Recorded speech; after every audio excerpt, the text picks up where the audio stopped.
Déjeme compartir mi pantalla. La parte de la unidad de metabolismo de ácido nucleico, si no me equivoco, va a ser la última parte de dentro de lo que se encuentra el sílabus.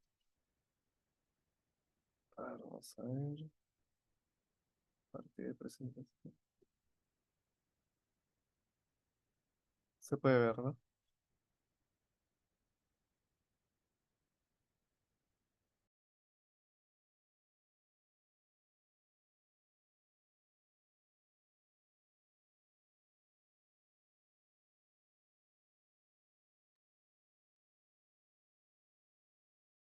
Aquí, ya, vamos a iniciar.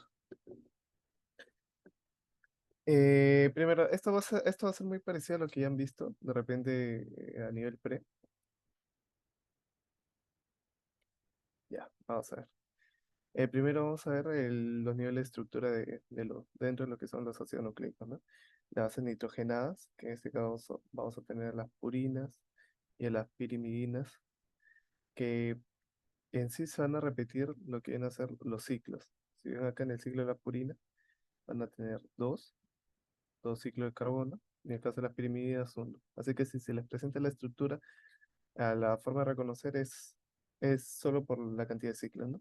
¿Cuántas purinas son? Dos. ¿Por qué? Porque tienen dos ciclos. En el caso de las pirimidas, como tienen uno, por descarte, tienen las que quedan. En este caso, también vamos a tener dentro de los niveles de estructura disculpe un momento, un momento.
Julio, una consulta, tu micrófono está apagado.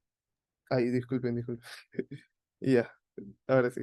Le estaba diciendo que en el caso de las purinas, vamos a tener, como dije, dos anillos. Estos dos anillos van a ser característicos de, al ser dos anillos, solo hay dos purinas, la adenina y la guanina. Ahora, ¿cómo me acuerdo de las demás de pirimidinas? Solo tienes que acordarte cuáles conjugan con la adenina y la guanina. Con la adenina y con la guanina van a conjugar la citosina y la timina o el uracilo en caso de ser ARN, ¿no? Porque estamos hablando en general de ácidos nucleicos. En el caso de las pirimidinas, como dije, tiene un solo anillo o un solo ciclo, que en este caso va a ser el anillo del 1 al 6. Miren, a nivel de medicina no es importante aprenderse el orden de los anillos o dónde va cada compuesto, pero a nivel de otras carreras sí. En este caso, los números están acá para guiarse porque si ven, de acuerdo a la posición o al vértice del anillo, va a ser el nombre de esta base nitrogenada. Por ejemplo, al estar en la posición 6, esta va a ser una adenina. El estar en la posición 2 va a ser una guanina, ¿no? ¿Esto qué sería? Una 6 amino, el grupo amino, purina. Y esto una 2 amino, 6 oxipurina. ¿Por qué 6? Porque acá hay un oxi, ¿no? Son grupos funcionales, entonces más que todo es identificar esta parte. Ahora, en el caso de las pirimidinas, igual, como se ven o como han visto de repente en química orgánica a nivel pre, o habrán visto con fe en estudios generales en CN, si el profesor les ha mencionado capaz lo que viene a ser química orgánica. Entonces, dentro de los anillos también hay un orden. De acuerdo a este orden, el grupo, ¿cuál se ponga? El grupo amino y oxígeno, o sea, el grupo óxido, la oxidación, va a ser el nombre de esta base nitrogenada. El nombre científico, ¿no? Porque en realidad, ¿esta cuál sería? Esta sería está en el grupo 1C, está el radical libre 3N, esta sería una citosina. La de acá vendría a ser un uracilo y el otro una timina.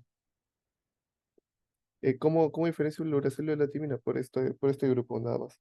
Este es un metil, entonces al tener un metil es una timina. Si no tiene metil, es uracilo. Se acabó.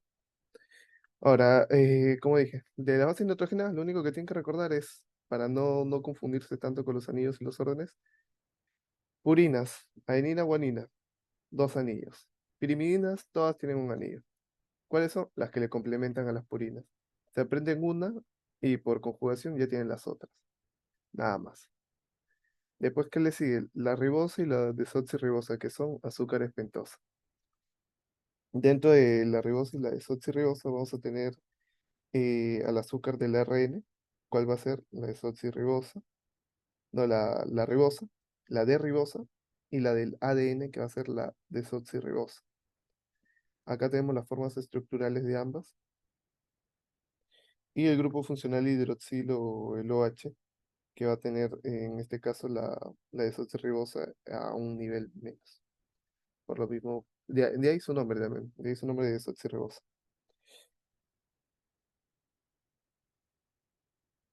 Otra cosa que tienen que recordar a nivel de la estructura de ácidos nucleicos en general va a ser el grupo fosfato, que puede estar como monofosfato, difosfato o, o diéster. A ver, el grupo fosfato va a estar presente también para poder diferenciar entre un nucleótido y un nucleósido.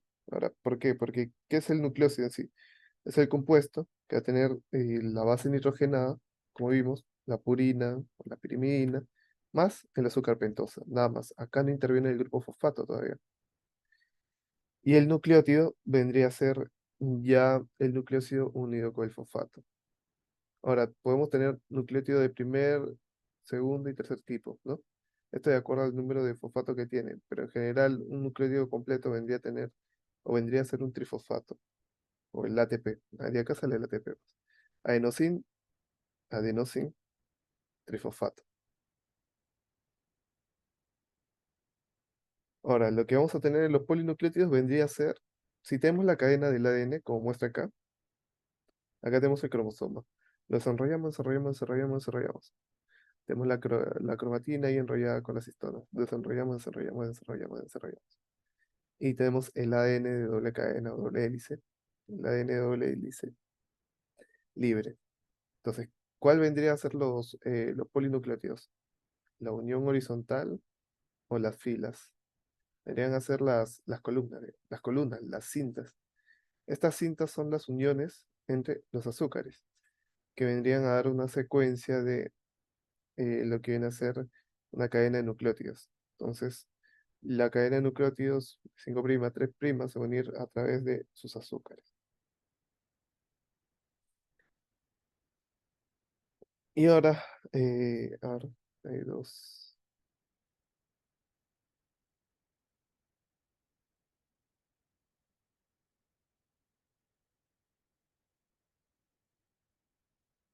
Ya, Gustavo, termino de explicar justamente la diferencia entre ADN y ARN y respondo tu pregunta.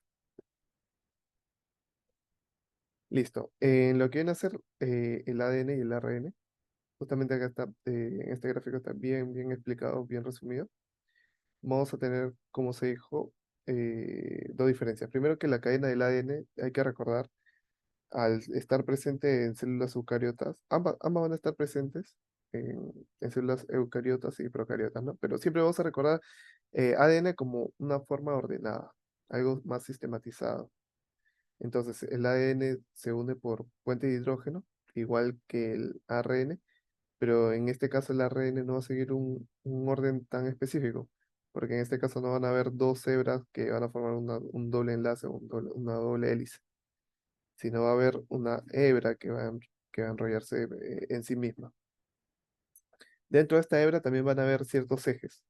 Estos ejes se les van a decir las bases no canónicas, que de alguna manera van a tratar de mantener cierto orden en la estructura del ARN. En cambio, en el ADN, el azúcar le va a dar un mayor soporte. En este caso, debido a las uniones de citosina, guanina, los puentes de hidrógeno, van a tener un mejor orden y una mayor estabilidad. Esto debido, como dije, a la doble hélice, que en este caso en el ácido en el ARN no se va a presentar.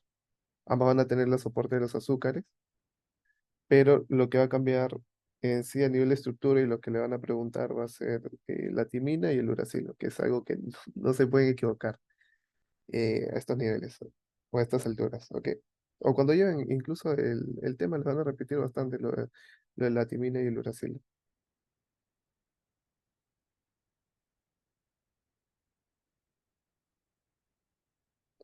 Bien, ahora vamos a hablar acerca de una de las partes prácticas que van a llevar, que va a ser el fraccionamiento de los ácidos nucleicos.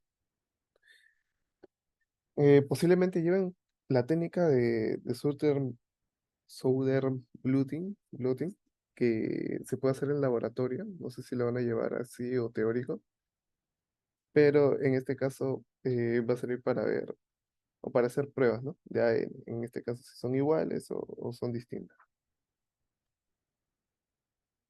Ahora, vamos a empezar con lo que vienen a ser los procesos cromatográficos, que no solo se van a utilizar para los ácidos nucleicos, sino también para las proteínas. En este caso, los procesos cromatográficos van a tener en cuenta, van a tener papel, o la utilidad del fraccionamiento eh, por técnicas de luz. A ver, la cromatografía, en este caso, va a ser como una especie de filtro. Va a empezar a atrapar o va a empezar a filtrar las moléculas más grandes, dejando las moléculas más pequeñas. A esto también se le puede decir cromatografía en hidroxiapatita, que en este caso es para el ADN en específico. Y lo que va a ser filtrar todo el compuesto que hay hasta dejar solo el ADN doble cadena. ¿Cómo es que lo filtra? Lo que va a pasar es con la cromatografía es que dentro de la matriz, como se muestra en la imagen, va a haber una especie, van a haber ciertos iones que van a empezar a atrapar las moléculas más grandes. Entonces va a haber atracción fuerte por las moléculas grandes, dejando las moléculas pequeñas más libres.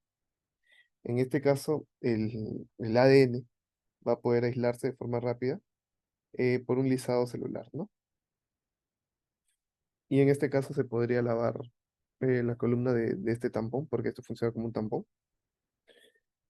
con una concentración de fosfato, porque acá quedaría residuos. En este caso es más que todo funciona como un filtro. Los procesos cromatográficos van a ser un filtro por medio de iones. Es como usar un embudo o como filtrar café, pero que este filtro de café sea en iones. Entonces lo que estaría pasando sería el café neto, o lo que pasa es la cafeína a tu taza, ¿no? El café de la esencia. Acá lo que estaría pasando sería el ADN en doble enlace en este caso. Funciona de la misma forma.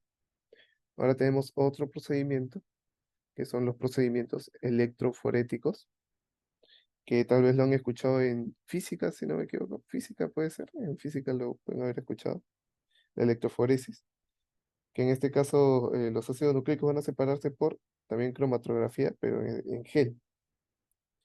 Va a haber una cierta carga eléctrica por medio de dos electrodos, positivo o negativo. Este gel va a estar expuesto encima de la cromatografía y lo que va a pasar va a ser que la electricidad, las cargas de los polos opuestos van a diferir dentro de la estructura del ADN y va a hacer que provoque la separación de estos. Entonces, las moléculas grandes van a ser separadas y van a ser mostradas en el campo, como se muestra, van a ser mostradas en ese orden, para que puedan mostrarse en el papel, pues, y se manifieste a la vista, a simple vista. También vamos a tener algo que es la ultracentrifugación, que es distinta o es muy parecida a la centrifugación de la sangre. ¿Han visto de repente las máquinas de centrifugado? Entonces, en este caso, lo que va a haber, o va a tener que haber, va a ser cientos compuestos que van a permitir la separación del ADN dentro del soluto o de lo que se encuentran acá. Estos compuestos van a lisar las paredes, en este caso van a actuar lisando los puentes de hidrógeno y también las conexiones o las uniones que hay entre los azúcares pentosos. Entonces, lo que vendría a quedar serían los nucleótidos libres dentro de esta ultracentrifugación. Pero este proceso se llama así por el centrifugado, sí, pero lo que provoca en sí la separación es el compuesto que hay dentro, que son compuestos líticos para las moléculas de los ácidos nucleicos. La centrifugación lo único que va a provocar va a ser que haya un equilibrio, entonces, entre las densidades, ¿no? Es como tratar de mezclar, poniéndolo así, ¿no? Un compuesto denso y uno menos denso, como si fuera agua y aceite. Entonces, el centrifugado lo que va a hacer es mezclar lo mejor posible para que actúen estos compuestos, lisando y fraccionando los ácidos nucleicos, independientemente de si sean ANs o ARN. Ahora, ¿esto por qué me es útil? Esto me puede ser útil para ver comparación dentro del ADN que me puede permitir ver cierta malformación, de repente pruebas de paternidad también. Eso justamente lo van a ver ahí dentro del tema de clase, porque las secuencias, las secuencias de genes se van a repetir tanto en los hijos como en los padres. Y hay ciertas secuencias que se manifiestan en ambos, entonces los hijos deben tener tanto la secuencia del padre como de la madre. Entonces, acá es donde se hace prácticamente manual la prueba de paternidad. Ahora, como dije, la técnica de transferencia eh, que van a ver acá va a funcionar también por electroforesis, que en este caso va a ser, como les dije, va a ser remojar la placa, pero el nombre acá es la técnica en sí de la persona que lo ha creado, ¿no? Es importante, ¿por qué? Porque esto va, esto se suele usar en radiografía, entonces para pruebas radiográficas, o sea, va a ser como prueba complementaria, como le dije, para estas pruebas de ADN, incluso para ver alteraciones. Ahora, todo esto también va, o todo este tema de clase van a ver cosas actuales que no están en los libros, que les van a pedir buscar, como el método CRISPR. No sé si alguien ha oído hablar del método CRISPR, que es un un método que ha salido por dos autoras. Si no me equivoco, ya ganaron el premio Nobel, si no me equivoco. Pero estas dos científicas crearon un método que funciona justamente como han visto dentro del dogma de la biología, que hay un momento en el que se corta o se hacen los fragmentos de Okazaki donde se corta el ADN para proceder a hacer la traducción, la transcripción y después la traducción. Ya. El método CRISPR es como usar unas tijeras, básicamente unas tijeras moleculares, para poder alterar el orden de los nucleótidos dentro de una cadena de ADN y así poder manifestar una proteína o un gen en específico. O sea, alteras el orden de nucleótidos, alteras o modificas un gen en la forma en la que quieres y esto te va a dar una secuencia de proteínas que va a manifestar otra secuencia de señales que se va a traducir o se va a demostrar, se va a aplicar como un comportamiento dentro de las células. Entonces, este método CRISPR lo que puede permitir es ver el funcionamiento de nuevas maneras para atacar, por ejemplo, el cáncer, ¿no? ¿Han oído? Hay un cáncer que es el más letal. ¿Alguien sabe cuál es el cáncer que es más letal? Es el cáncer de páncreas, ¿no? ¿Por qué? Porque se detecta a etapas muy tardías. Ya, entonces este método CRISPR ha servido para modificar ciertos virus, o sea, modificar la secuencia de ciertos virus para que funcionen como una especie de vacuna para las etapas tempranas de este cáncer o para detectar etapas tempranas. incluso para controlar las etapas más tardías de este. Y ataca específicamente a estas moléculas, ¿por qué? Porque se le modifica un gen a este virus que no tiene nada que ver con los seres humanos. Se le agrega este gen en específico del cáncer del páncreas, que ataca a una molécula, o sea, altera una molécula específica.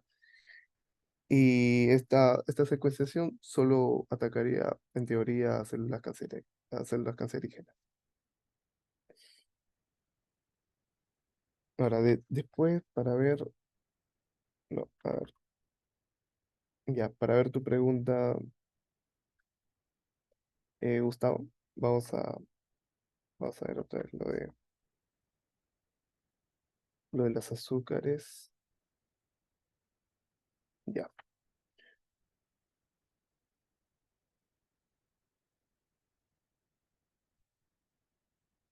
¿A qué te refieres con las formas de los enlaces? ¿A la diferencia? O sea, a los grupos que hay ahí. ¿A la desoxirribosa o la ribosa?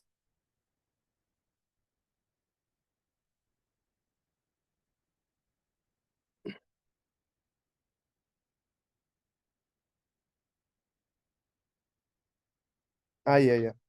Eso más que todo este es de una estructura tridimensional, pues. El otro sería una estructura plana, más que la desoxirribosa sería una estructura tridimensional.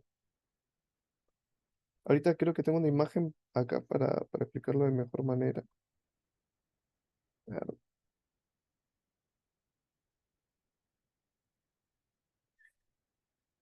a ver, déjame buscar la imagen.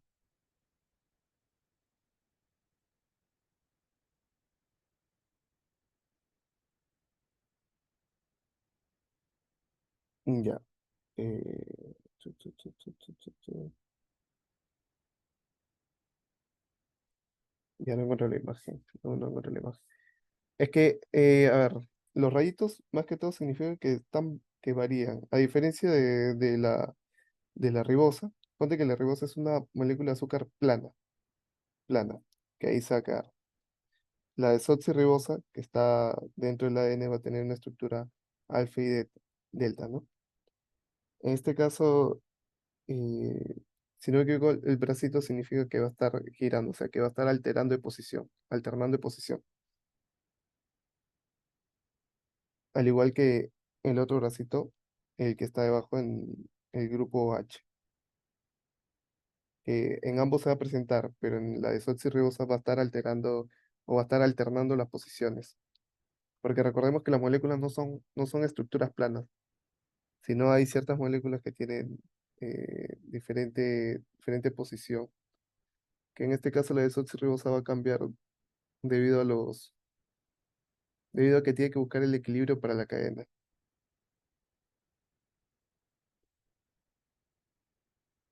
No, bueno, acá tenía una imagen en 3D para que se pueda entender de mejor forma.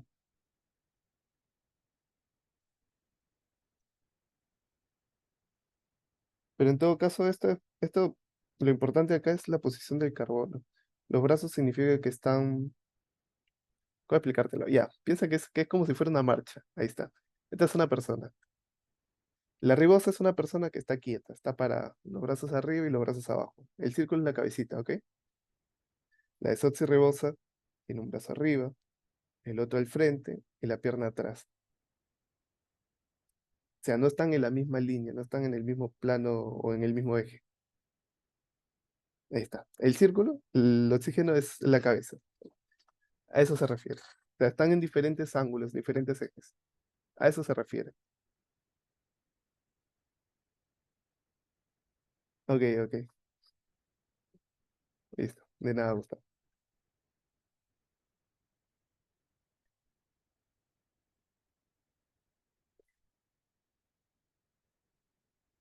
Después, a niveles generales, esto es lo que les puedo agregar o les puedo decir, chicos. Porque después ya cuando lleven la unidad va a estar más complicado. ¿Por qué? Porque ya no vamos a hablar, por ejemplo, en bases nitrogenadas, ¿no? Que les he comentado el ciclo los dos ciclos, los dos anillos, y la purina y la pirimidina, ¿no? Acá ya vamos a hablar de repente los ángulos. el nivel de absorbancia y la longitud de onda de cada una. ¿Por qué la citosina tiene mayor longitud o tiene menor longitud de onda? ¿Por qué la guanina tiene mayor absorbancia, menor absorbancia, a menor longitud de onda? Y esto lo van a ver con justo la espectrofotometría, que los que han llevado biología molecular van a estar más enterados o no tan perdidos de lo que es espectrofotometría, porque lo han llevado en la primera unidad, si no me equivoco. Entonces, los anillos de estos, de la adenina, de la guanina, del uracilo, de la citosina, de la timina, la cantidad de estos anillos y la formación y el orden en el que se encuentra cada uno va a depender la absorbancia y la longitud de onda que van a poder detectar y en los cuales van a poder ser alterados. ¿Por qué me debe importar esto? Porque la luz ultravioleta altera el ADN. Entonces, esta sería la explicación de por qué altera el ADN. Entonces, cierta carga de luz va a empezar a romper los puentes de hidrógeno o alterar las bases nitrogenadas. ¿Por qué? Porque van a alterar sus anillos, van a superar el límite de absorbancia o la longitud donde es mayor, y hay ciertos anillos que no lo detectan, otros que sí, y es por ello, ¿no? Pero como base tienen que saber esto sí o sí. ¿Alguna otra pregunta de repente que quieran saber? Yo les recomendaría desde ahora que busquen CRISPR, que es lo último, o sea, de las investigaciones, no es tan reciente porque es bien sonado. Con ellos han hecho clonación, hacen edición de genes, pero dentro de la clase, si no me equivoco, hay una clase de que es genética moderna, que ahí se toca bastante ese tema de CRISPR. CRISPR en medicina, no hay que desviarse, ¿no? CRISPR en medicina, que es utilizado o que se está planeando por utilizar en contra, como vacunas en contra de cáncer. Incluso hay tratamientos con bacteriófagos, que este es muy, pueden buscarlo, este es interesante. Busquen tratamiento con bacteriófago en base a CRISPR, que es para bacterias fármaco resistentes. Como sabemos, ya están las superbacterias que son resistentes a fármacos, entonces existe el tratamiento con bacteriófago. A bacteriófago se les edita los genes de manera específica para atacar solo a este tipo de bacterias, que no pueden ser eliminadas con fármacos, más sí por estos virus, ya que no son detectados por las bacterias y atraviesan directo, provocan su acción lítica sin dañar al ser humano y, y pasan a filtrarse después de realizar esta acción, ¿no? En teoría, porque ha sido probado en ratones, hasta ahora bien. Hay un estudio ahora en San Marcos que se está haciendo, que hace poco tuvimos la oportunidad de charlar con una compañera que se llama Daisy Flores, no, Daisy, Daisy Ramírez, sí, que es de biología, la carrera de biología, que están haciendo con un grupo de doctores una tesis en base a bacteriófagos modificados genéticamente para la salmonela resistente en San Marcos, en Ciudad Universitaria. Así que es interesante todo ese método y han utilizado CRISPR. Así que podrían averiguar acerca de eso y los tratamientos modernos, ¿no? ¿Alguna pregunta, chicos? De repente algo no ha quedado claro, más bien, disculpen la prisa, que tenía un inconveniente, no sé, ayer tuve un inconveniente familiar.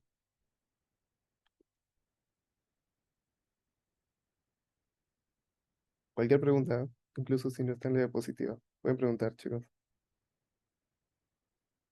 Va a hacerle llegar a su delegado y que nos lo hagan llegar, ¿no?